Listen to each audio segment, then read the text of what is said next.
அஸ்ஸலாமு அலைக்கும் வரஹ்மத்துல்லாஹி. அன்பிற்குரிய சகோதரர்களே, உங்கள் அனைவர் மீதும் எல்லாம் வல்ல ஏக இறைவனின் சாந்தியும் சமாதானமும் நிலவட்டுமாக. பல்வேறு மதத்தவர்கள் வாழ்கிற நம்முடைய இந்திய திருநாட்டிலே அனைவரும் சகோதர வாஞ்சையுடன் தொடர்ந்து பழக வேண்டும், தங்களுக்கிடையே நல்லுறவை பேணிக் கொள்ள வேண்டும் என்பதற்காக இந்த நிகழ்ச்சி தமிழகம் முழுவதும் பல்வேறு ஊர்களிலே தொடர்ந்து நடத்தப்பட்டு வருகின்றது. இந்த நிகழ்ச்சியை பொறுத்தவரை நீண்ட உரைகள் இங்கே ஆற்றப்படாது. உங்களுடைய சந்தேகங்களை நீங்கள் கேள்விகளாக எழுப்பினால் அதற்கான விடை தருவதுதான் இந்த நிகழ்ச்சியினுடைய முக்கியமான அம்சம். ஆனாலும் இஸ்லாத்தை பற்றி ஒரு சின்ன அறிமுக உரை, உங்களுடைய கேள்வி கேட்பதற்கு முன்னால் இஸ்லாத்தை பற்றி ஒரு சிறிய அறிமுக உரை ஒன்று இங்கே நிகழ்த்தப்படும். அந்த அறிமுக உரைக்கு பிறகு நீங்கள் உங்களுடைய கேள்விகளை கேட்கலாம். கேள்வி கேட்கும் பொழுது முஸ்லிம்கள் புண்படுவார்களே, வருத்தப்படுவார்களே, எப்படி கேட்பதென்றெல்லாம் நீங்கள் தயக்கம் காட்டக்கூடாது. உங்களுடைய உள்ளத்தில் என்ன நினைக்கிறீர்களோ அதை கேட்கலாம். எந்த தோரணையில் வேண்டுமானாலும் கேட்கலாம். கடுமையான வார்த்தைகளை பயன்படுத்தி கூட நீங்கள் உங்களுடைய கேள்விகளை எழுப்பலாம். சண்டைக்கு வருவது போல கூட உங்களுடைய கேள்விகள் இருக்கலாம். எந்த மாதிரி நீங்கள் கேள்வி கேட்டாலும் இங்க முஸ்லிம்கள் தரப்பிலிருந்து எந்த விதமான ஒரு அதிருப்தியோ ஒரு சலசலப்போ ஒரு எதிர்ப்போ இருக்காது. எது கேட்டாலும் நாங்கள் அதற்கு எங்களிடத்தில் தவறு இருக்குமே ஆனால் நாங்கள் அதை ஏற்றுக்கொள்வோம். நீங்கள் தவறாக விளங்கி இருந்தீர்களே ஆனால் அதற்கான விளக்கத்தை தருவோம். அதுதான் இந்த நிகழ்ச்சியினுடைய முக்கியமான அம்சம். அந்த கேள்விக்கு போவதற்கு முன்னால் இஸ்லாத்தை பற்றி ஒரு சின்ன அறிமுகம். இப்ப நாங்கள் ஏற்றிருக்கிற இஸ்லாம் என்ற இந்த மார்க்கம் 14 நூற்றாண்டுகளுக்கு முன்னால் அரபு பிரதேசத்திலே தோன்றிய முகமது நபி என்று அழைக்கப்படுகிற நபிகள் நாயகம் ஸல்லல்லாஹு அலைஹி வஸல்லம் அவர்களால் இந்த உலகத்திற்கு மறு அறிமுகம் செய்யப்பட்ட மார்க்கம். கிபி 570ஆம் ஆண்டு நபிகள் நாயகம் ஸல்லல்லாஹு அலைஹி வஸல்லம் அவர்கள் இன்றைய சவுதி அரேபியாவில் இருக்கிற மக்கா என்ற நகரத்திலே பிறந்தார்கள். அந்த சவுதி அரேபியா என்பது நபிகள் நாயகம் ஸல்லல்லாஹு அலைஹி வஸல்லம் அவர்கள் பிறந்த அந்த காலத்திலே எல்லா விதமான அனாச்சாரங்களின் கேந்திரமாக திகழ்ந்தது. அந்த மக்களிடத்திலே எந்த விதமான நற்பண்புகளும் எஞ்சி இருக்கவில்லை. குடிபோதையிலே மூழ்கி கிடந்தார்கள், பெண்களை போகப் பொருளாக பயன்படுத்தினார்கள், அற்பமான காரணங்களுக்காக கூட மனிதன் கொள்வதை அவர்கள் நியாயப்படுத்தி வந்தார்கள். இப்படி ஒரு காட்டுமிராண்டி சமுதாயமாக இருந்த அந்த மக்கள் மத்தியிலே தான் நபிகள் நாயகம் ஸல்லல்லாஹு அலைஹி வஸல்லம் அவர்கள் 570ஆம் ஆண்டு பிறந்து 40 வயது வரை நபிகள் நாயகம் அவர்கள் பிறந்து தங்களுடைய 40வது வயது வரை ஒரு சாதாரண ஒரு மனிதராக இங்கு வாழ்ந்தார்கள். எந்த விதமான இயக்கத்தையும் அவர்கள் 40 வயது வரை தோற்றுவிக்கவில்லை. அவர்கள் ஒரு வியாபாரியாக இருந்தார்கள், மற்ற மக்களைப் போலவே சாதாரண ஒரு மனிதராக வாழ்ந்தார்கள். 40வது வயதில் தான் தமக்கு இறைவனிடமிருந்து கடவுளிடமிருந்து செய்தி வருகிறது, கடவுளிடமிருந்து தூது செய்தி வருகிறது என்ற செய்தியை நபிகள் நாயகம் ஸல்லல்லாஹு அலைஹி வஸல்லம் அவர்கள் அந்த மக்கள் மத்தியில் சொன்னார்கள். என்ன செய்தி வருவதாக சொன்னார்கள் என்று சொன்னால், இந்த அகில உலகத்தையும் படைத்து பாதுகாத்து பராமரிக்கின்ற ஒரே ஒரு கடவுள் தான் இருக்கிறான். அவர்கள் சொன்னது, நபிகள் நாயகம் அவர்கள் 14 நூற்றாண்டுகளுக்கு முன்னால் அந்த மக்களிடத்தில் சொன்ன செய்தி என்னவென்றால், எனக்கு கடவுளிடமிருந்து செய்தி வருகிறது.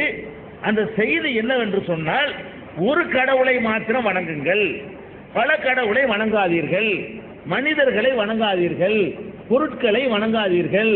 மனிதர்களையும் இந்த உலகத்தில் உள்ள பொருட்களையும் யார் படைத்திருக்கிறானோ அந்த ஒரே ஒரு இறைவனை மாத்திரம் வணங்குங்கள். அந்த இறைவனுக்கு மனைவி இல்லை, அந்த இறைவனுக்கு மக்கள் இல்லை, அந்த இறைவனுக்கு அண்ணன் தம்பிகள் இல்லை, அந்த இறைவனுக்கு பெற்றோர் இல்லை, அந்த இறைவனுக்கு பலவீனம் இல்லை, அந்த இறைவனுக்கு அசதி இல்லை, மறதி இல்லை, தூக்கம் இல்லை, சோர்வு இல்லை, முதுமை இல்லை, நோய் இல்லை, மலஜலம் கழிக்க வேண்டும் என்ற உபாதை இல்லை, பசி இல்லை, தாகம் இல்லை. இப்படி ஒரு சூப்பர் பவர் இறைவன் இருக்கிறான். அப்படி ஒருவனைத்தான் நீங்கள் கடவுளாக ஏற்றுக்கொள்ள வேண்டுமே தவிர நீங்களாக உருவாக்கி கொண்டவற்றையெல்லாம் கடவுள் என்று ஏற்றுக்கொள்ளாதீர்கள். இப்படி எனக்கு செய்தி வருகிறது.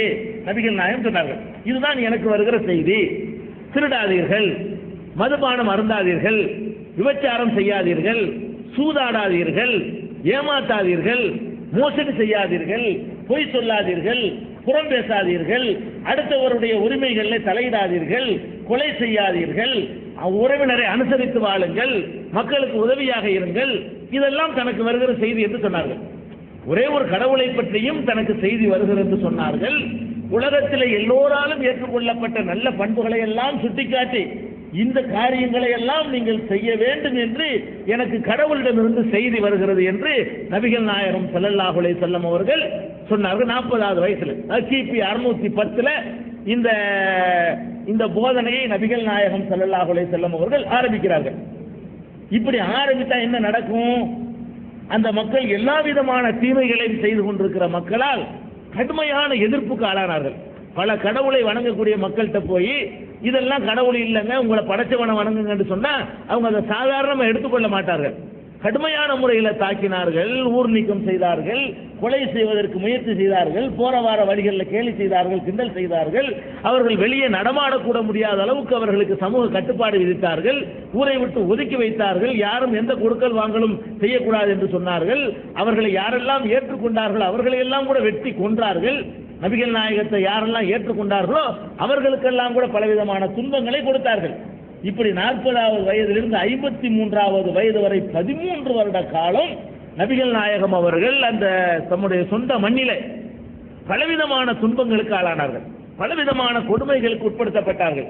கடைசியாக அவர்களை கொல்லுவிட வேண்டும், கொலை செய்துவிட வேண்டும் என்று அந்த மக்கள் தீர்மானம் செய்து கொல்வதற்காக முயற்சித்த நேரத்தில் தான் அவர்கள் சொந்த ஊரை விட்டு வெளியேறி அங்கிருந்து ஒரு 300 மைல் தொலைவில் இருக்கக்கூடிய மதீனா என்ற இன்னொரு ஊருக்கு அடைக்கலம் சென்றார்கள்.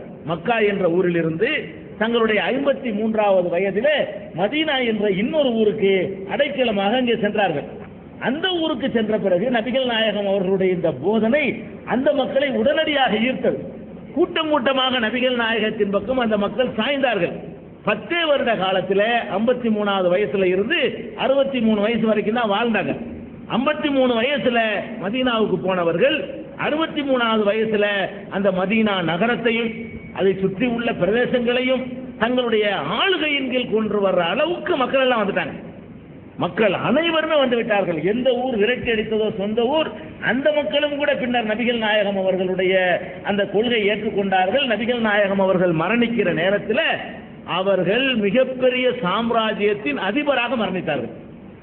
மிகப்பெரிய சாம்ராஜ்யம், அவ்வளவு பெரிய நிலப்பரப்புக்கும் அவ்வளவு பெரிய மக்களுக்கும் அதிபராக, ஆன்மீக தலைவராக மாத்திரம் இல்லாமல் ஒரு அதிபராக, ஒரு சக்கரவர்த்தியாக, ஒரு மாமன்னராக நபிகள் நாயகம் மரணித்தார்கள். இதுதான் நபிகள் நாயகத்தினுடைய அந்த போதனையுடைய சாராம்சம், அவங்களுடைய வரலாற்றின் சாராம்சம். இப்ப நபிகள் நாயகம் அவர்கள் இப்படி இறைவனிடமிருந்து செய்தி வந்ததாக சொன்னார்கள் இல்லையா, அதை நாம் எப்படி நம்புவது? முஸ்லிம்களாகிய நாங்கள் எப்படி நம்புகிறோம்? கடவுள்கிட்ட இருந்து எப்படி மனிதனுக்கு செய்தி வரும், அதை எப்படி நம்ம நம்புறது? இதை நம்ப ஆரம்பிச்சோம்னா ஒவ்வொருத்தரும் இது மாதிரி சொல்ல ஆரம்பிச்சிருவானே, எனக்கு கடவுள்கிட்ட இருந்து செய்தி வருது, எனக்கு கடவுள்கிட்ட இருந்து செய்தி வருதுன்னு சொல்லி சொல்ல ஆரம்பித்தால் என்ன ஆகுது என்றால், நபிகள் நாயகம் அவர்களை நாங்கள் முஸ்லிம்களாகிய நாங்கள் நம்புவதற்கு ஏராளமான காரண காரியங்களோடு தான் நாங்கள் நம்புகிறோம். எப்படி நம்புகிறோம் என்று சொன்னால், ஒரு மனிதர் ஒரு சிந்தனையை, ஒரு இயக்கத்தை, ஒரு கொள்கையை, ஒரு கட்சியை, ஒரு சங்கத்தை உருவாக்குகிறார் என்று சொன்னால் அதுல அவருக்கு என்று ஏதோ ஒரு சுயநலம் இருக்கும். ஒரு புகழாசை, பணம் சம்பாதிக்கணுங்கிறது, ஏதாவது ஒரு வகையில் நம்ம மக்கள் மத்தியில் பிரபலமாகணும் என்பது, இது மாதிரியான ஒரு எதிர்பார்ப்பு எல்லாருக்குமே இருக்கும். நீங்கள் எந்த கட்சி, எந்த சங்கம், எந்த இயக்கத்தை ஆரம்பித்த தலைவர்களை எடுத்துக்கொண்டாலும் அந்த இயக்கத்தை ஆரம்பிப்பதற்கு முன்னால் அவர்கள் எந்த நிலையில் இருந்தார்களோ அந்த இயக்கத்தை ஆரம்பித்த பிறகும் அதே நிலையில் இருக்க மாட்டார்கள். யாரா இருந்தாலும் சரி, ஒரு சாதாரண ஒரு சட்டமன்ற உறுப்பினரை எடுத்துக்கொண்டால் கூட, சட்டமன்ற உறுப்பினராக ஆவதற்கு முன்னால் அவருக்கு இருந்த சொத்து எவ்வளவு, சட்டமன்ற உறுப்பினராக ஆன பிறகு என்னன்னு பாத்தீங்கன்னு சொன்னா கண்டிப்பா அவர் டெவலப் ஆயிருப்பார். ஒரு பஞ்சாயத்துக்கு ஒரு தலைவர் எடுத்துக்கொண்டால் கூட அந்த தலைவர் ஆகுறதுக்கு முன்னாடி அவருடைய நிலைமை என்ன, தலைவர் ஆன பிறகு அவருடைய நிலைமை என்னன்னு பாத்தீங்கன்னு சொன்னா கண்டிப்பா அதுல ஒரு பெரிய முன்னேற்றம் இருக்கும். அப்ப முகமது நபி அவர்கள் இப்படி நான் எனக்கு கடவுள்கிட்ட இருந்து செய்தி வருதுன்னு மக்களை திரட்டி வசூல் பண்ணி அவங்கள்ட்ட இருந்து சம்பாதிச்சு ஆட்சி கைப்பற்றி தனக்கு ஏதாவது சேர்த்துக் கொள்வதற்காக முயற்சி பண்ணி இருப்பாரோ என்ற கோணத்தில் நபிகள் நாயகத்தை நீங்கள் உரசி ஆய்வு செய்து பார்த்தால் இல்லை என்ற ஒரு முடிவுக்கு நீங்கள் வருவீர்கள். ஏனென்றால் நபிகள் நாயகம் அவர்கள் 40வது வயதில் தான் நான் கடவுளுடைய தூதர் என்று சொன்னார்கள். அந்த 40வது வயசுல அந்த ஊரிலேயே பெரிய செல்வந்தர் நபிகள் நாயகம். நபிகள் நாயகம் அவர்கள் இந்த இயக்கத்தை ஆரம்பிக்கிற நேரத்தில், இந்த இஸ்லாம் என்ற கொள்கையை உலகத்திற்கு சொன்ன நேரத்தில் அவங்க சிங்கிள் டீக்கு லாட்டரி அடிச்சுக்கிட்டு இருக்கல. நபிகள் நாயகத்தினுடைய நிலைமை எப்படி இருந்தது என்று சொன்னால், அன்றைக்கு அந்த ஊரிலேயே பெரிய பணக்காரர் யார் என்று சொன்னால் நபிகள் நாயகம் தான். பணத்துக்கு பஞ்சமே கிடையாது. ஆனால் அதே நபிகள் நாயகம் அவர்கள் ஒரு மாபெரும் சக்கரவர்த்தியாக இருந்து மரணித்தார்களே, மரணிக்கும் பொழுது அவர்கள் விட்டு சென்றது என்னன்னு பாத்தீங்கன்னு சொன்னா ஒரு கோவேறு கழுத, ஒரு குடிசை, ஒரு கயிற்று கட்டில், இது மாதிரியான ஒரு நம்ம இந்த காலத்தில் அதுக்கு நீங்க மதிப்பு போட்டீங்கன்னு சொன்னா ஒரு 10,000 ரூபாய் மதிப்பு போடலாம். அவர் மரணிக்கிற நேரத்தில் ஒரு 10,000 ரூபாய்க்கு கூட குறையாத மதிப்புள்ள பொருள்கள் தான் அவருக்கு என்று உடமையா இருந்துச்சே தவிர வேற ஒண்ணும் இல்லை. பெரிய கோடீஸ்வரரா இருந்தவர் இந்த இயக்கத்தை ஆரம்பித்த பிறகு எல்லாத்தையும் இழந்து அவர் ஒன்றுமில்லாமல் மரணித்திருக்கிறார். இதை நம்ம பார்க்கிறோம். அப்ப இந்த பொருளாதாரத்தை 40 வயசு வரை சொகுசா வாழ்ந்தவர், வசதியா வாழ்ந்தவர், இந்த கொள்கையை சொன்ன பிறகு கொஞ்சம் கொஞ்சமா எல்லாத்தையும் இழந்து, வீட்டை இழந்து, வாசலை இழந்து, சொத்து சுகங்களை இழந்து, சொந்த ஊரையும் இழந்து கடைசியா ஒரு நாட்டில் போய் தஞ்சம் புகுந்துறார். அந்த நாட்டுக்கு அதிபரா போன பிறகாவது சம்பாதிச்சிருக்காரு கேட்டா சம்பாதிக்கல. இதை பார்க்கிறோம். இவர் அப்பழுக்கற்ற ஒரு நேர்மையான ஒரு மனிதர் தான், இவர் சுத்தமான ஒரு மனிதர் தான். இவருடைய இந்த பிரச்சாரத்துக்கு பின்னாடி எந்த விதமான சுயநலனோ எந்த விதமான எதிர்பார்ப்போ இல்லைங்கிறது சந்தேகம் வர நிரூபிக்கிறார். அது மாத்திரம் இல்லை, நபிகள் நாயகம் அவர்கள் மதீனாவுக்கு சென்று ஒரு மாபெரும் சாம்ராஜ்யத்தை நிறுவி அதனுடைய அதிபராக ஆன பிறகு அவர்களுடைய வாழ்க்கை எப்படி இருந்தது என்று சொன்னால், நபிகள் நாயகத்தினுடைய மனைவி ஆயிஷா அவர்கள் சொல்கிறார்கள், எங்களுடைய வீடுகளிலே தொடர்ந்து 2 நாட்கள் அடுப்பு மூட்டப்பட்டதில்லை. ஒரு நாளைக்கு அடுப்பு மூட்டணும்னு சொன்னா அடுத்த நாளைக்கு சமைக்க முடியாது. நாங்கள் 3 நாட்கள் வயிறார தொடர்ந்து சாப்பிட்டது இல்லை. ஒரு நாள் வயிறார சாப்பிட்டோம்னா 2 நாளைக்கு சாப்பாடு கிடைக்காது. இதுதான் நபிகள் நாயகத்தினுடைய குடும்பத்தாராகிய எங்களுடைய நிலைமை என்று அவங்களுடைய மனைவி ஆயிஷா அவர்கள் இந்த உலக மக்களுக்கு சொல்கிறார்கள். நபிகள் நாயகம் அவர்கள் என்ன சாப்பாடு சாப்பிடுவார்கள் என்று கேட்டா, கோதுமை இருக்கு. நபிகள் நாயகம் சல்லடையை தங்கள் வாழ்க்கையில் பயன்படுத்தியதில்லை. சல்லடை தெரியுமில்ல, மாவை சலிப்பதற்காக யூஸ் பண்ணக்கூடிய அந்த சல்லடை இருக்கு பாருங்க, அதை நபிகள் நாயகம் யூஸ் பண்ணது இல்லை அப்படின்னு ஒரு நபிகள் நாயகத்தினுடைய தோழர் சொல்லும் பொழுது அடுத்த தலைமுறையில் உள்ளவர் கேட்கிறார், சல்லடை யூஸ் பண்ணாம எப்படி நீங்க சாப்பிட முடியும்? அவர் சொல்றாரு, கோதுமை எடுத்து திருகையில போடுவோம், எங்க கைனால நாங்க அரைக்குவோம், அரைச்சோன்னா அரை குறைய அது உடைஞ்சு வரும், அதை எடுத்து நாங்கள் வாயால் ஊதுவோம், உமிகள் பறந்து விடும், எஞ்சியதை தண்ணீர்ல குழைச்சி அதை சாப்பிட்டுக்கிறோம், ரொட்டியா இல்ல கோதுமை. இதான் நபிகள் நாயகத்தினுடைய உணவு. இப்படி சில நாட்களில சிறிதளவு பேரிச்சம்பழங்களும் தண்ணீர் மட்டுமே நபிகள் நாயகத்தினுடைய உணவா இருந்துச்சு. அப்ப எந்த சாப்பாட்டுக்கு தானங்க ஒருஜான் வயிறு இல்லாட்டி உலகத்துல ஏது கலாட்டான்னு சொல்றான். எல்லாம் இந்த ஒருஜான் வயிற்றுக்காகத்தான் நம்ம என்ன பண்றோம், சம்பாதிக்க ஆசைப்படுறோம், பணக்காரனாக ஆசைப்படுறோம். அப்ப இந்த வயிற்றுக்காக அவர் என்ன சாப்பிட்டார், என்ன உணவு உட்கொண்டார் நீங்க பாத்தீங்கன்னு சொன்னா ஒண்ணுமே இல்லை. அதே நேரத்தில் அவருடைய ஆட்சி முறையில இந்த சோமாலியா, எத்தியோப்பியாவில் வறுமை தாண்டவம் ஆடுகிறத அந்த மாதிரி இருந்திருக்குமோ என்றால் அப்படி இருக்கவில்லை. அவர்கள் ஒரு சக்கரவர்த்தியாக ஆன பிறகு அந்த நாட்டில் செல்வம் அவ்வளவு குவிந்து கிடந்தது. பள்ளிவாசல் தான் அரசாங்க தலைமை செயலகம். அந்த பள்ளிவாசல்ல மூட்டை மூட்டையாக பேரிச்சம்பழங்கள் அம்பாரமாக குவிக்கப்பட்டிருக்கும், ஒரு பக்கம் ஒட்டகங்களாக கட்டப்பட்டிருக்கும். அவர்கள் கொண்டு வந்த ஜக்காத் என்ற புதிய பொருளாதார புரட்சிகரமான திட்டத்தின் மூலமாக பொருளாதாரத்தில் தன்னிறைவு அடைந்திருந்தது. என்ன பண்ணிட்டாங்கன்னு சொன்னா, அரசாங்கத்தினுடைய நிதியில் இருந்து ஒரு பேரிச்சம்பழத்தை கூட இந்த முகமதுடைய குடும்பத்தாரும் தொடமாட்டார்கள், தொடக்கூடாது, தொடுவது குற்றம் என்று உலகத்துக்கு சொன்னார்கள். பள்ளிவாசல்ல குவித்து கிடக்கிற பேரிச்சம்பழத்தை நபிகள் நாயகத்தினுடைய பேரன் ஹுசைன் அவர்கள் ஒரே ஒரு பேரிச்சம்பழத்தை எடுத்து வாயில போட்டு விடுகிறார்.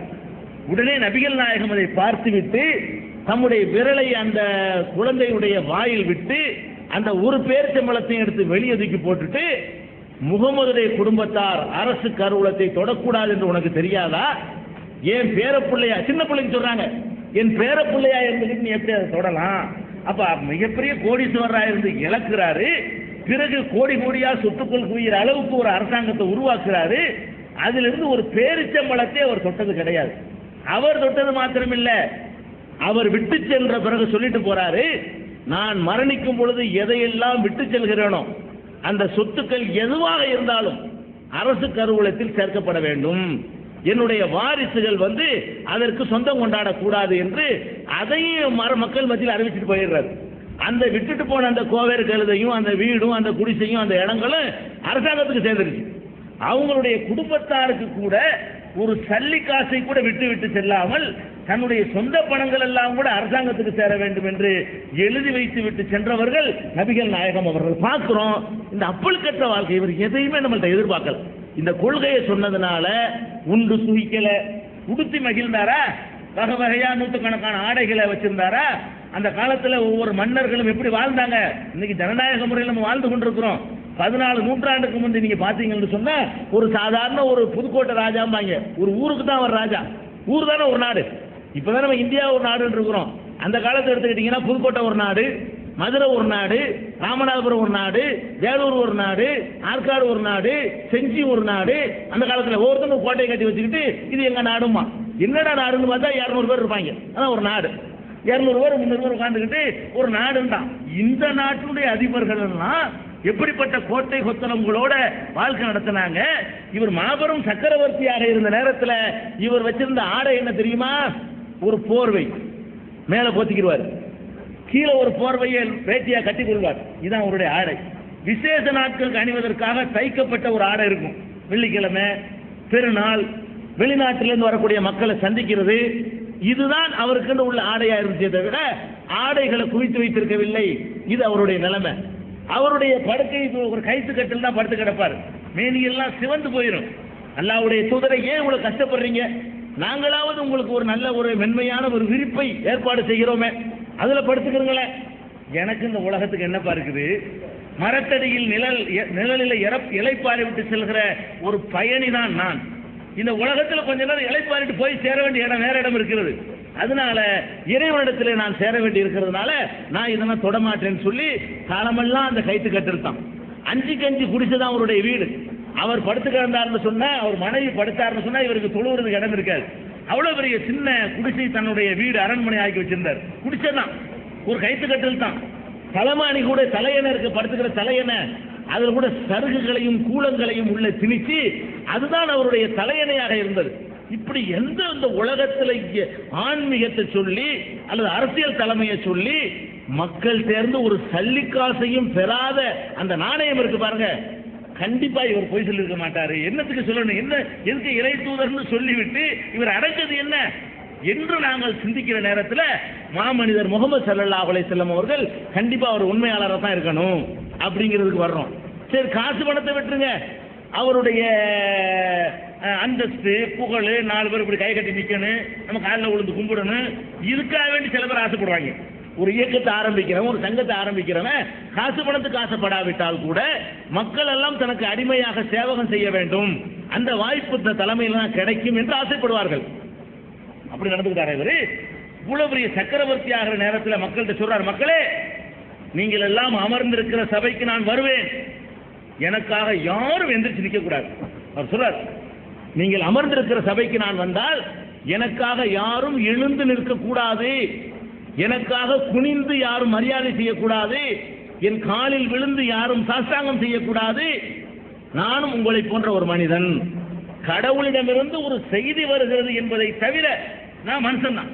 நீங்கள் எப்படி இறைவன் முன்னால் நிறுத்தி விசாரிக்கப்பட உள்ளீர்களோ அதே போல் நானும் இறைவனால் விசாரிக்கப்படக்கூடிய ஒருத்தன். அதனால என்னை அளவுக்கு மீறி புகழாதீர்கள், எனக்கு முந்தி வாழ்ந்த இயேசுநாதரை, ஈசா நபி என்று நாங்கள் சொல்லக்கூடிய இயேசுநாதரை அவருடைய சமுதாயத்தவர்கள் எப்படி வரம்பு மீறி புகழ்ந்தார்களோ அப்படி என்னை புகழ்ந்து விடா, இப்படி சொன்னாங்க. இயேசுநாதரை கடவுள் என்றும் கடவுளின் குமாரன் என்றும் என்னுடைய சகோதர சமுதாயத்தவர்கள் புகழ்ந்தார்களே, அப்படி நீங்கள் என்னை புகழ்ந்து விடக்கூடாது. உங்களை போன்ற ஒரு மனிதனாக மட்டும்தான் என்னை நீங்கள் கவனிக்க வேண்டும். வீதியில் நடந்து சென்றால் முன்ன 2 பேர் பின்ன 2 பேர் அவருக்கு பாதுகாப்புக்கு வரக்கூடாது. அவர் பாட்டு சாதாரணமாக போவார். சபையில் உட்கார்ந்து இருப்பாங்க, வெளியூர்ல இருந்து ஆட்கள் வருவார்கள், முன்ன பின்ன பார்த்திருக்க மாட்டாங்க. அவர்தான் முகமது என்று காட்டுவதற்கு எந்த அடையாளம் இருக்காது, எல்லாம் ஒரே மாதிரியா இருப்பாங்க. பார்த்தா வர்றவர் கேட்பார், ஐயுக்கும் முகமது, உங்கள முகமதுங்கிறாங்களா, அவர் யாரு? அவர்கள் பாருங்க, முகம் அவர் பெரிய சக்கரவர்த்தியா இருக்கிறாரு. ஒரு சபையில உட்கார்ந்து இருந்தாருன்னா பார்த்தவர் கண்டுபிடிக்க இல்லை. ட்ரெஸ்ல எல்லாரும் மாதிரி ட்ரெஸ் போடுறாரு, எல்லாரும் மாதிரி உட்கார்ந்து இருக்கிறாரு, எல்லாருக்கும் உரிய ஆசனம் தான் அவருக்கு போடப்பட்டிருக்கிறது, தலையில உட்கார்ந்து இருக்கிறாரு. யாரு முகமது தெரியாது. இவர் தான் முகமதுன்னு சொன்னாதான் அவரை கண்டுபிடிக்கிறோம், பார்க்கிறோம். இவர் புகழுக்கும் ஆசைப்படல, மரியாதைக்கும் ஆசைப்படல, தனக்கு தெய்வீக அம்சம் இருக்குதுன்னு மக்கள் எப்போலாம் நினைக்கிறாங்களோ அப்போலாம் தலையில குட்டுறாரு. அப்படி சொல்லாத, கடவுள் தான், நான் மனுஷன் தான், கடவுள் ஒருத்தனை வணங்கணும்னு சொல்ல, என்ன எப்படி நீ வணங்குவ? இன்னைக்கு பார்க்கிறோம், கடவுளை இல்லை என்று சொல்லவர்கள் எல்லாம் வணங்கப்படுகிறார்கள். புத்தர் வாழ்ந்தார் இந்த உலகத்தில், அவர் அன்பே கடவுள்டார், கடவுள் இல்லைங்க, அன்புதாப்பா கடவுள், கடவுள் தனியாக இங்க இருக்கின்றாரு. அவரே கடவுளாக்கின காட்சி நீங்கள் பார்க்கிறீர்கள். நம்ம நாட்டில் கடவுள் இல்லை என்று பிரச்சாரம் செய்த இயக்கத்தினுடைய தலைவர்களுடைய சமாதிகளும் சிலைகளும் இன்றைக்கு மாலை போட்டு பூஜிக்கப்படுகிற காட்சியை நீங்கள் பார்க்கிறீர்கள். அந்த மாமனிதர் நபிகள் நாயகம் அவர்களுக்கு இப்படியான பூஜையோ புனஸ்காரமோ ஒண்ணுமே இல்லை. ஏன்? அவர் கடவுளை வணங்க சொன்னாரு, அதுல அவ்வளவு ஸ்ட்ராங்கா உறுதியாக ஒரு நிலைப்பாட்டை எடுத்துட்டு போனார். அதை பார்க்கிறோம். கண்டிப்பா இவர் உண்மையாளர் தான் இருக்கணும், இவர் உண்மை சொல்லியிருக்காரு, பொய்ய சொன்னது இல்ல. இன்னும் சொல்ல போனால் மக்கள்கிட்ட வந்து அவர் என்ன பிரச்சாரம் சொன்னார் தெரியுமா? ஃபக்கத் லபிஸ்து ஃபீக்கும் உம்ரம் மின் கப்லிஹி அஃபலா தாக்கிலூன். அவர் சொன்ன இந்த இந்த இந்த சவாலை குர்ஆன் எடுத்து சொல்கிறது. இதுக்கு என்ன அர்த்தம் தெரியுமா? மக்களே, நான் உங்களோடு பல வருடங்கள் வாழ்ந்திருக்கிறேன். நான் என்ன வெளியூர்ல இருந்து இறக்குமதி ஆனவனா? உங்களோடு 40 வருஷம் வாழ்ந்திருக்கிறேன். அந்த வாழ்க்கையை ஒப்பிட்டு பார், சிந்திச்சு பார், நான் பொய் சொல்லுவேனா அப்படிங்கிறார். இப்படி ஒருத்தன் உலகத்தில் யாருக்கா சொல்ல சொந்த ஊர்ல போய்கிட்டு என்ன சொல்லுவோம்? நம்ம நதி மூலம் பார்க்காத, ரிஷி மூலம் பார்க்காதுன்றோம். நம்ம என்ன நம்ம அளவுகள் வச்சிருக்கிறோம்? நதிக்கு மூலம் பார்க்க கூடாதான். நதி ஓடுதுல, இது எங்க இருந்து வந்துச்சு, என்னென்ன சாக்கடையில கலந்துகிட்டு வருது, என்னென்ன கழிவுகளை அரிசிட்டு வந்து பேசக்கூடாது. நதியில குடிச்சிட வேண்டியதான். நதிக்கு மூலம் பார்க்காதேங்கிறான். அதே மாதிரி ரிஷிக்கு மூலம் பார்க்க கூடாதான்.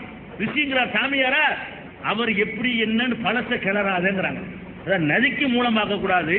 ஒருத்தர் ரிஷின்னு வந்துட்டாருன்னு சொன்னா அவருடைய பழச கிளறக்கூடாது. கிளற என்னவா இருப்பாரு?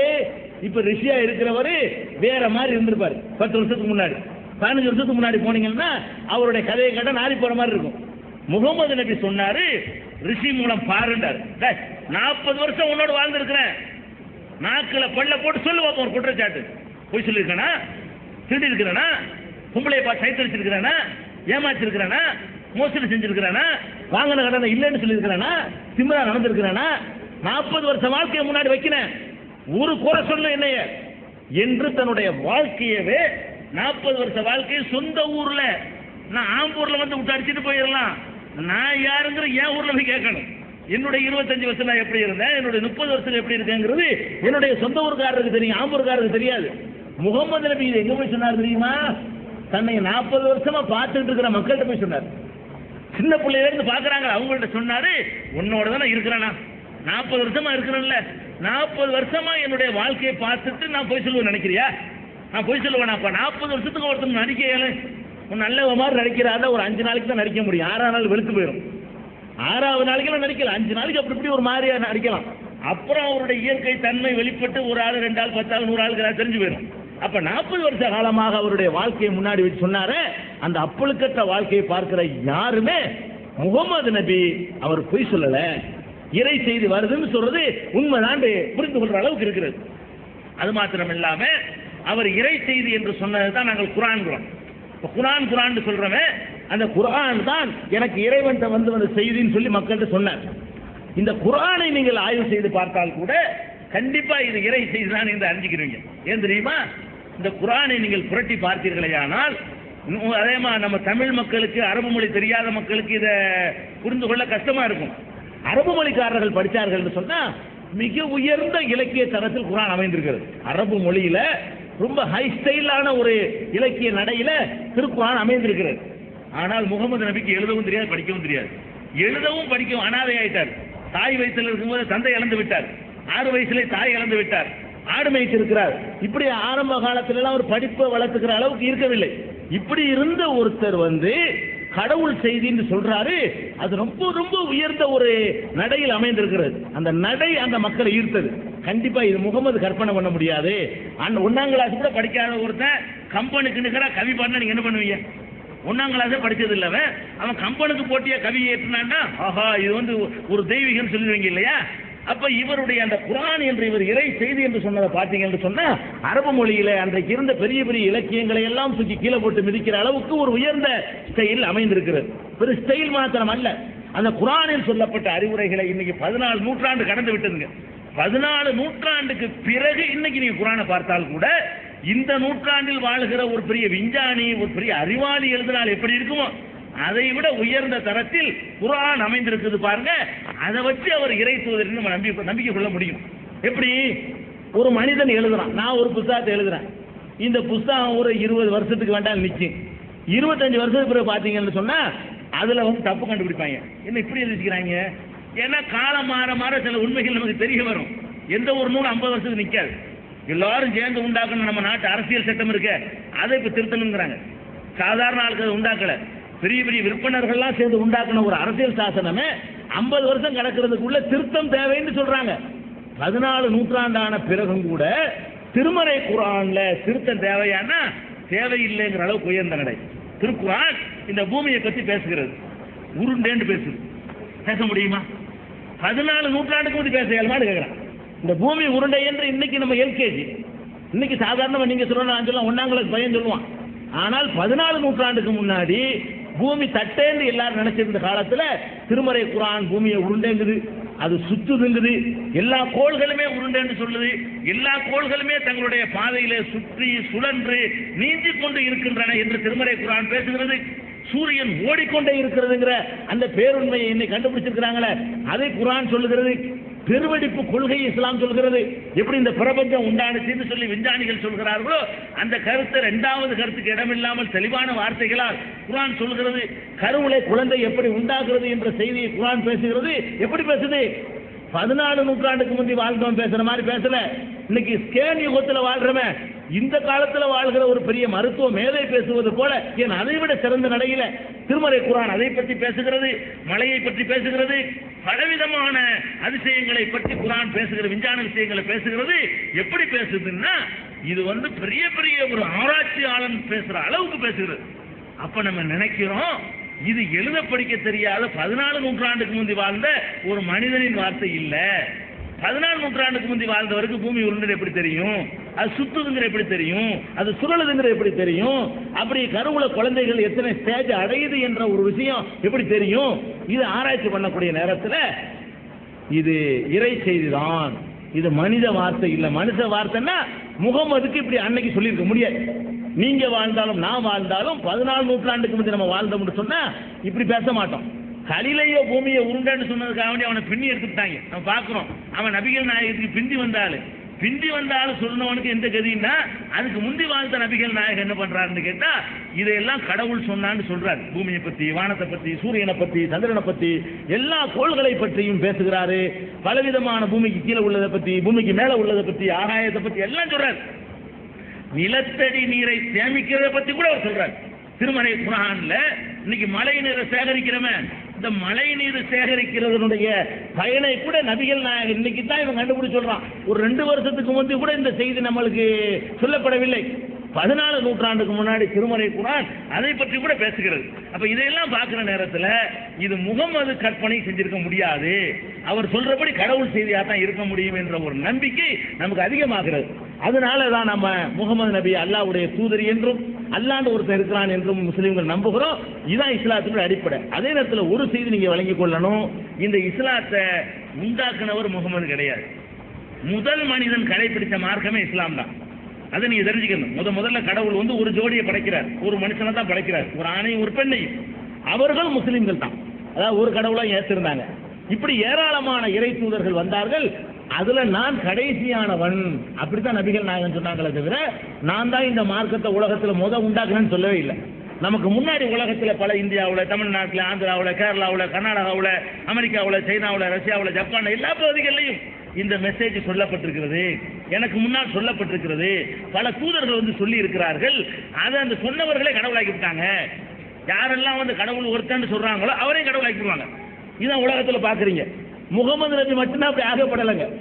யாரெல்லாம் ஒரு கடவுளை வணங்குங்கன்னு சொல்றாங்களோ அவரை எல்லாம் மக்கள் கடவுளாக்கி விட்டுருவாங்க. இவர் ஒரு ஆளைத்தான் வணங்கல. உருவம் கூட எங்கள்கிட்ட கிடையாது. முகமது நபி எப்படி இருப்பாங்க தெரியாது. சிலை கிடையாது, படம் கிடையாது, மாலை போட மாட்டோம், வட்டி கொளுத்த மாட்டோம், உயிருக்கு மேல மதிப்போம். முகமது நபியை உயிரை விட மேலாக மதிப்போம்.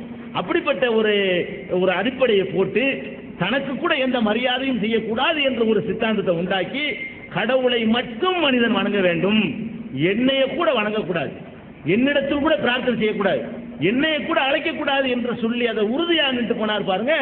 அந்த தூய்மையும் அவருடைய எளிமையும் அவருடைய அடக்கமும் அவருடைய நேர்மையும் தான் இந்த இஸ்லாம் ஒரு உண்மையான மார்க்கம் என்ற நம்பிக்கையை எங்களுக்கு ஏற்படுத்தி இருக்கிறது. அதனால இந்த அறிமுக உரையை நம்ம இதோடு நிறுத்தி கொண்டு இப்ப கேள்விகளுக்கு செல்ல போறோம். கேள்வி செல்வதற்கு முன்னாடி சில ஒழுங்குமுறைகளை நான் சொல்லுகிறேன். கேள்வி கேட்கிறவங்க யாரு கேட்பீங்கன்னு எங்களுக்கு தெரியாது, என்ன கேட்பீங்கன்னு தெரியாது. முன்னாடி எந்த ஒரு செட்டிங் கிடையாது. உங்களுக்கு டோக்கன் தருவாங்க, யார் வேணாலும் நீங்க வாங்கிக்கலாம். டோக்கன் அடிப்படையில் யார் டோக்கன் வாங்குறீங்க அந்த நம்பர் அடிப்படையில் தான் உங்களை வந்து கூப்பிடுவோமே தவிர நாங்களா கேள்வி கேட்கணும் ஆட்களை கூட்டிட்டு வந்து நீங்க கேளுங்கன்னு சொல்ல மாட்டோம். இங்க இருக்கக்கூடிய பகிரங்கமா உங்களுக்கு டோக்கன் தருவார்கள். யார் விரும்புகிறீர்களோ அந்த டோக்கன் ஒரு எத்தனை 30 கொடுக்குறிய. இதுவரைக்கும் நாங்கள் நடத்தின நிகழ்ச்சிகள்ல 30 கேள்விகள் தான் அட்டன் பண்ண முடிஞ்சிருக்கிறது. அதனால ஒரு 30 டோக்கன் தான் தருவார்கள். அந்த 30 பேர் அந்த டோக்கன் படி உங்களுடைய கேள்விகளை கேட்கலாம். ஒன்று. ரெண்டாவது வந்து அந்த டோக்கன் வந்து முஸ்லீம்கள் யாரும் வாங்கக்கூடாது. வாங்கினாலும் முஸ்லீம்களுக்கு கேள்வி கேட்க அனுமதி கிடையாது. ஏன்னா முஸ்லீம்கள் கேள்வி கேட்கறதுக்கு நிறைய வாய்ப்பு இருக்கு. எங்கள்கிட்ட வந்து தனியாக வந்து கேட்டுக்கலாம். பல சந்தர்ப்பங்கள் இருக்கிறது. முஸ்லீம் அல்லாத மக்கள் கேள்வி கேட்கறதுக்கு தான் இந்த நிகழ்ச்சி நடத்துறமே தவிர எந்த காரணத்தை கொண்டும் முஸ்லீம்களுக்கு இந்த நிகழ்ச்சியில கேள்வி கேட்கறதுக்கு அனுமதி கிடையாது. டோக்கன் தரமாட்டோம். எங்களை அறியாம டோக்கன் வாங்கியிருந்தார்களே ஆனால் பேரை சொல்லிட்டு அவங்க சொல்லுவாங்க, நான் கண்டுபிடிச்சிருவோம்.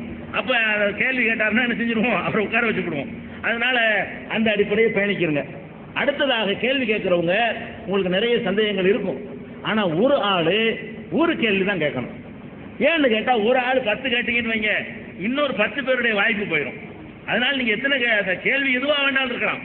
நீங்க நினைக்கிற கேள்வி அடுத்த சகோதரர் கண்டிப்பா கேட்கத்தான் போறாரு. சந்தேகங்கள்ங்கிறது ஒரு குறிப்பிட்ட சந்தேகங்கள் தான் இஸ்லாத்தை பத்தி இருக்கும். அதனால ஒரு சகோதரர் வந்து தயவு செய்து ஒரு கேள்வி கேளுங்க. ஒன்றுக்கு மேல கேட்டீங்கன்னா முதல்ல கேட்ட கேள்விக்கு மட்டும் பதில் சொல்லுவோம். சரியா? நீங்க எல்லாம் மைக்கு கிடைச்சிருச்சோம்னா 3 கேள்வி கேட்டீங்கன்னு வைங்க, மற்ற 2ஐயும் நாங்கள் கண்டுக்கிறத மாட்டோம். முதல் கேள்வியா எதை கேட்குறீங்களோ அந்த ஒண்ணுக்கு தான் சொல்லுவோம். நீங்க அதை விட ஒன்னோட நிறுத்திக்கலாம். நீங்க ஒரு 4 சந்தேகம் உங்களுக்கு இருந்தாலும்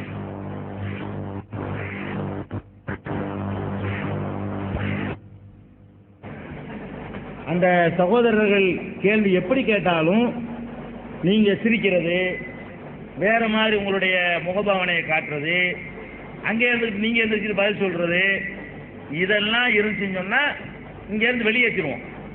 என்ன கேள்வி கேட்டாலும் நம்ம பதில் சொல்லுவோம். அவங்க என்ன மாதிரி கேள்வி கேட்டாலும் அதுக்கு இஸ்லாம் என்ன ஆன்சர் வச்சிருக்குது அப்படிங்கிறத நான் ஒரு ஆள் தான் அதுக்கு பதில் சொல்லுவேனே தவிர நீங்க யாரும் எந்த விதமான ஒரு இதையும் காட்டிக்கொள்ள கூடாது. அது ரொம்ப கண்டிப்பாக இதை வந்து நாங்கள் 5 வருஷமா கடைபிடிக்கிற ஒரு ஒழுங்கு. அதுல இங்கேயும் அதை கடைபிடிக்க வேண்டும் என்று கேட்டுக்கொண்டு இப்ப நம்ம நிகழ்ச்சிக்கு போகலாம். 1 நம்பர் டோக்கன் வாங்க.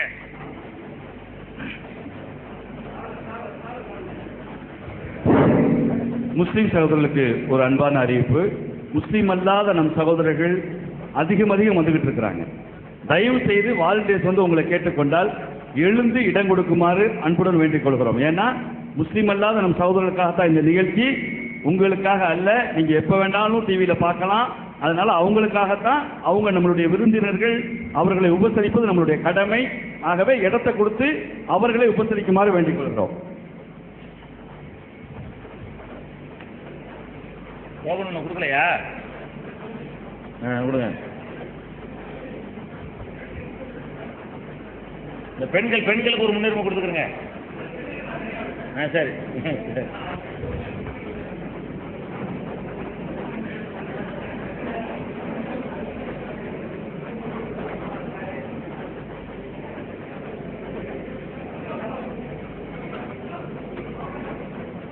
இங்க நிறைய பேர் இருக்காங்க. எந்த சைடில் பார்க்குறேன், இந்த சைடில் நிறைய கேட்குறாங்க.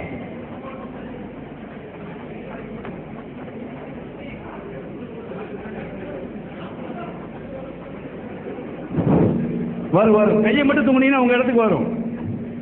இந்த இங்க இங்க இங்க ஹலோ, இங்க முன்னாடி இங்க வாங்க, இங்க வாங்க, இங்க நிற்கிறாங்க.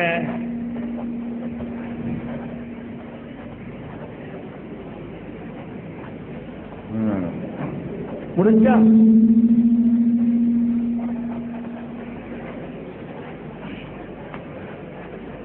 கொடுத்தாச்சா? ஹலோ, முடிஞ்சா? அப்படியே வாலண்டியர்ஸ் வெளில போயிருங்க, போங்க. உங்க உங்க உங்க டியூட்டி ஓவர். வாலண்டியர்ஸ் எல்லாம் அப்படியே வெளியில போங்க. வர்றவங்களை கொண்டு வந்து மட்டும் உட்கார வைங்க, அவ்வளவுதான். நம்பர் 1. உங்களுக்கு உங்க பேரை சொல்லிட்டு கேளுங்க. எல்லா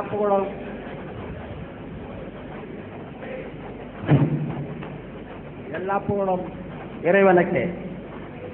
நான் இறையவர்களால் பேச முன்வருகிறேன். சார், நான் என்னை பற்றி ஒரு சின்ன அறிமுகம். மேலே வந்து கர்நாடகா முஸ்லீம் முன்னேற்ற கழகத்துக்கு நீங்கள் சேர்ந்தப்போ இதே ஃபர்ஸ்ட் கொஸ்டின் கேட்டவன் நானே மனோகரன் தான். இதே ஊரில் பிறந்தவன் நான். 40 வருஷம் ஆச்சு இந்த ஊரை விட்டு நான் போயிட்டு. 8ஆம் தேதி எனக்கு ஏதோ ஒரு ப்ரோக்ராத்துக்காக பெங்களூர் நாங்கள் வந்தேன். உங்கள் ப்ரோக்ராம் இருக்குதுன்னு நான் இங்கே நின்றுட்டேன். அவரெல்லாம் சாரெல்லாம் கூட எனக்கு தெரியும். பேனம்பட்டக்கார வழிகாட்டிகள் எல்லாம் கூட போய் என்னோட மார்க்கத்துக்காக நான் எதையும் இது பண்ணேன். பர்சனலாக அவங்களுடைய அட்ரஸ் கேட்கறதுக்காக இந்த தமிழ்நாட்டில் எவ்வளோ இருக்குது, அவங்களுடைய அட்ரஸ் கூட நான் கேட்டு, நான் பெங்களூர்ல கூட உங்களை அட்ரஸ் கேட்டு நீங்கள் கொடுக்காத போயிட்டீங்க. தயவுசெய்து உங்கள் பர்சனல் அட்ரஸ் எனக்கு வேணும். நான் உங்கள் விசிறி மாதிரி அன்றைக்காக நான் பயங்கரவாதியோ இல்லை தீவிரவாதியோ கிடையாது. இஸ்லாத்தினுடைய விழிப்புணர்ச்சினாலும் நான் அட்ரஸ் கொடுத்தாச்சு. Thank you sir, thank you. அடுத்து நீங்க எந்த விதமான கொஸ்டின் கேட்டாலும் இஸ்லாத்துல இதுலன்னா நீங்க தமிழ்ல சொல்லுவீங்க தெரியுது. அதே ஜாகிர் மாலிக் பாம்பே, அவரும் சொல்லுவார்னு எனக்கு நல்லா தெரியும். நான் அவருடைய ப்ரோக்ராம் கூட ஆகஸ்ட் 23, 24ஆம் தேதி பெங்களூர்ல நடந்தது. 2 ப்ரோக்ராம் நான் போயிருந்தேன். அடுத்து எனக்கு என்னன்னாக்கா, இஸ்லாத்துல நீங்க எந்த கேள்வி கேட்டாலும் சொல்லுவீங்க நம்பிக்கை இருக்குது. நீங்க சொன்ன மாதிரி நான் இஸ்லாத்துல முரண்பாடுகளை இஸ்லாத்துல இல்ல புக்குங்கள்ல முரண்பாடுகளை சொல்றேன். இறை தூதர் பற்றி கூட அறிமுக உரையில் சொன்னீங்க. அறிமுக உரையில் என்ன சொன்னீங்க? அவருக்கு கடைசி காலத்துல ஒரு கழுதை, ஒரு கட்டில், ஒரு குடிசை தான் இருந்ததுன்னு மொத்தம் ஒரு 10,000 ரூபாய் வச்சுருங்க. அதே நீங்க 2001 தினமலர் ரம்ஜான் மலர்ல நாயகத்தின் பாகத்திலிருந்து பக்கம் 6ல் எழுதியிருக்கிறீங்க. என்னன்னு எழுதியிருக்கீங்க தெரியுமா? 5,000 ரூபாய்க்குள்ளதான் அவருடைய கடைசி காலத்துல ஒரு சொத்து இருந்ததுன்னு. அடுத்து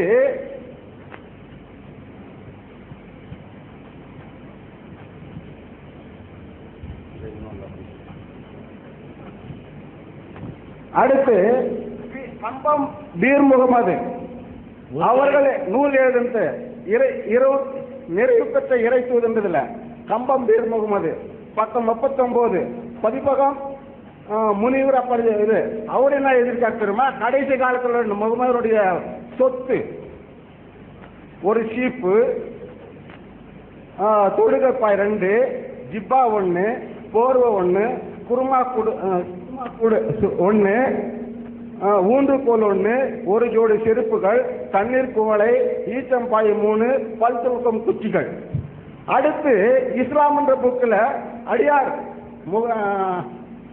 அப்துல்லா அடியார் அவர் என்ன இருக்கிறாரு? இஸ்லாம் என்ற புக்கில் பக்கம் 93 ஐஎஃப்டி வெளியீடு பாய் 1, தோல் திண்டு 1, மண் துலக்கம் மண் பாத்திரம் 2, மாவரைக்கு மிஷின் 2, ஜாடி 1.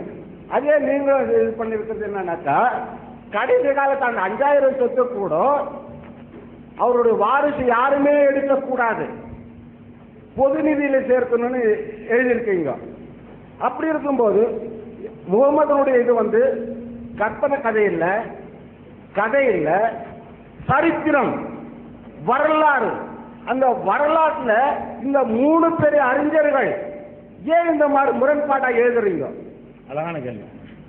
காரணம் என்னன்னாக்கா, நான் உங்க புத்தருடைய இது நிறைய படிக்கிறேன்.